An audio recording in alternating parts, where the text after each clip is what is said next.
Le Gevla, traduction en français pour vidéo YouTube.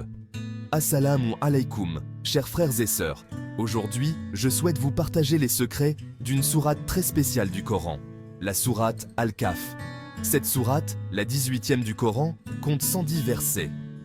Elle regorge de sagesse, d'enseignements et d'histoires riches de sens. La sourate Al-Kahf est particulièrement recommandée pour la lecture du vendredi.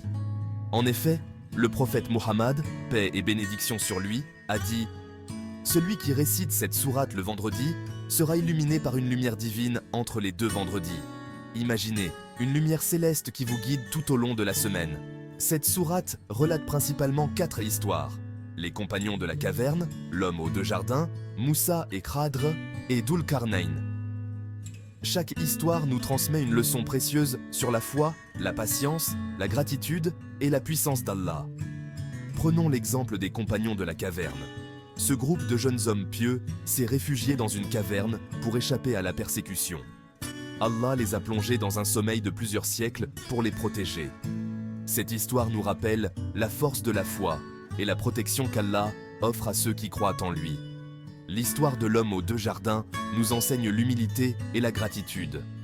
Devenu arrogant, l'homme riche a perdu ses richesses car il a oublié que ses bénédictions provenaient d'Allah. Une leçon importante à retenir pour chacun d'entre nous. Ensuite, l'histoire de Moussa et Khidr met en lumière l'importance de la patience et de la sagesse. Parfois, nous ne comprenons pas les plans d'Allah. Pourtant, chaque événement recèle une sagesse profonde. Enfin, l'histoire de Dhul Qarnayn nous rappelle le pouvoir et la justice d'Allah. Dhul Qarnayn a utilisé son pouvoir pour instaurer la justice et venir en aide aux opprimés. Un bel exemple d'utilisation juste du pouvoir. En conclusion, la sourate Al-Kahf représente une source inépuisable de lumière et de guidance pour nous tous.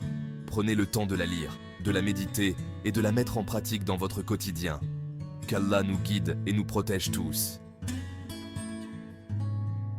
Amin. Merci de m'avoir écouté. Assalamu alaikum.